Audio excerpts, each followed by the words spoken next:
Nous avons parlé dans les deux précédentes vidéos de la matière de l'Eucharistie, le pain et le vin. Et maintenant, nous allons parler de la forme de l'Eucharistie. Ce sont deux termes très importants, la matière et la forme. Il nous reste maintenant à parler de cette forme qu'il faut employer pour la consécration du pain, non pas qu'il soit utile de livrer ces mystères, mais même au peuple fidèle, sans nécessité, puisqu'il n'est pas nécessaire que ceux qui ne sont pas dans les ordres sacrés les connaissent.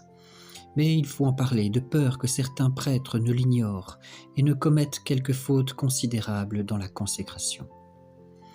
Les évangélistes Matthieu, Luc et l'apôtre Paul nous apprennent que cette forme consiste dans ces paroles « Ceci est mon corps », car voici ce qui est écrit. Pendant qu'il soupait, Jésus prit du pain, le bénit, le rompit et le donna à ses disciples en disant « Prenez et mangez, ceci est mon corps ». Cette forme employée par notre Seigneur Jésus-Christ lui-même pour la consécration de son corps a été constamment en usage dans l'Église catholique.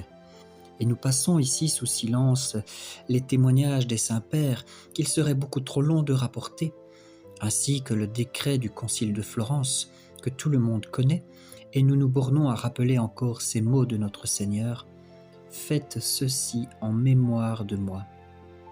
Ils établissent clairement le point que nous traitons. Cet ordre que Jésus donna à ses apôtres doit se rapporter non seulement à ce qu'il avait fait lui-même, mais encore à ce qu'il avait dit, et spécialement aux paroles qui furent prononcées, autant pour produire que pour signifier l'effet du sacrement. D'ailleurs, on pourrait encore facilement se convaincre de cette vérité par la raison. La forme d'un sacrement consiste dans les paroles qui expriment l'effet produit par ce sacrement. Or, les paroles que nous avons citées indiquent et signifient très bien ce qui s'opère dans l'Eucharistie, à savoir le changement du pain au vrai corps de notre Seigneur, et par conséquent, elles en sont véritablement la forme. On peut entendre dans ce sens ce qui est dit dans l'Évangéliste, qu'il bénit le pain. Dans Matthieu, il bénit le pain. C'est la même chose, ce semble, que s'il eût dit qu'il bénit le pain en disant « ceci est mon corps ». Il est vrai que l'Évangéliste, avant les paroles que nous venons de citer, dit également « prenez et mangez ». Mais ces deux mots ne regardent que l'usage de la chose et non pas la consécration de la matière.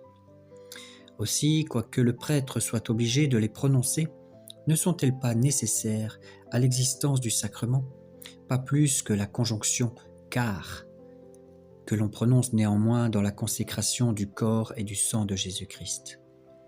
Autrement, s'il n'y avait personne pour recevoir l'Eucharistie, on ne devrait et on ne pourrait même pas la consacrer.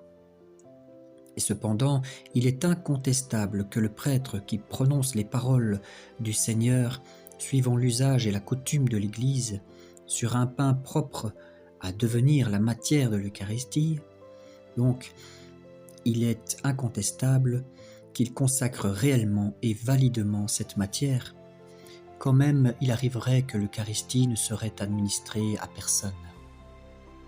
Quant à la consécration du vin, qui est la seconde matière du sacrement, il faut, pour les mêmes raisons que nous avons apportées plus haut, que le prêtre en connaisse parfaitement la forme. Or, nous devons tenir pour certain qu'elle est ainsi formulée. « Ceci est le calice de mon sang, de la nouvelle alliance et éternelle alliance, le mystère de la foi, qui sera versé pour vous et pour plusieurs pour la rémission des péchés. » De ces paroles, plusieurs sont tirées de l'Écriture, et l'Église a reçu les autres d'une tradition apostolique.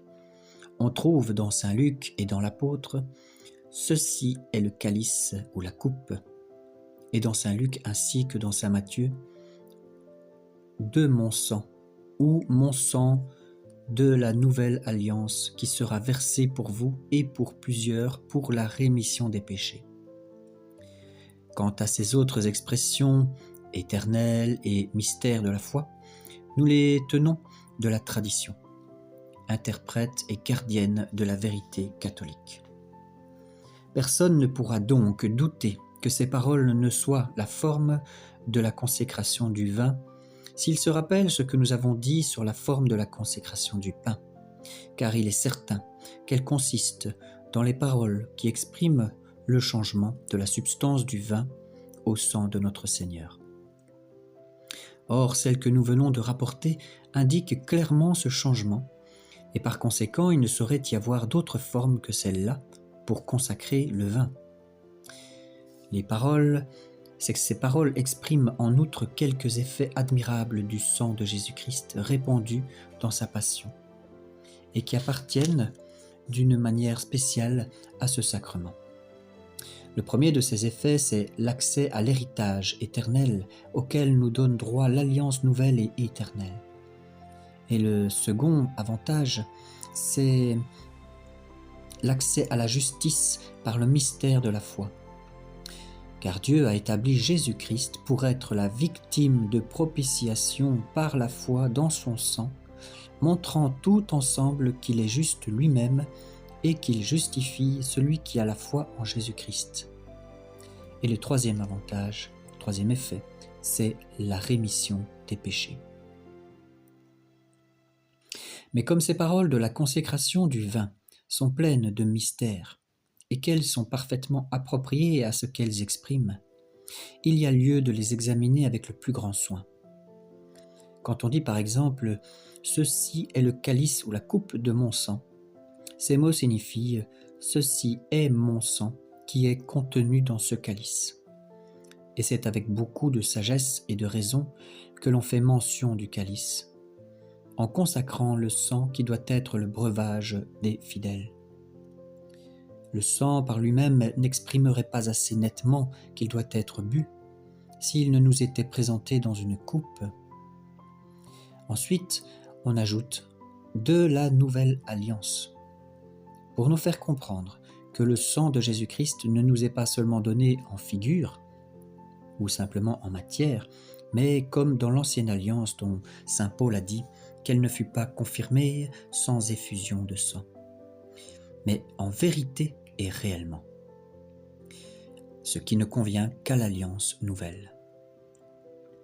Voici pourquoi saint Paul a écrit « Jésus-Christ est le médiateur du Nouveau Testament ou de la Nouvelle Alliance, afin que par sa mort, ceux qui sont appelés reçoivent l'héritage éternel qui leur a été promis. » Quant au mot « éternel », il se rapporte précisément à cet héritage éternel qui nous est échu, qui nous est réservé par le droit que nous confère la mort de Jésus-Christ, notre testateur éternel.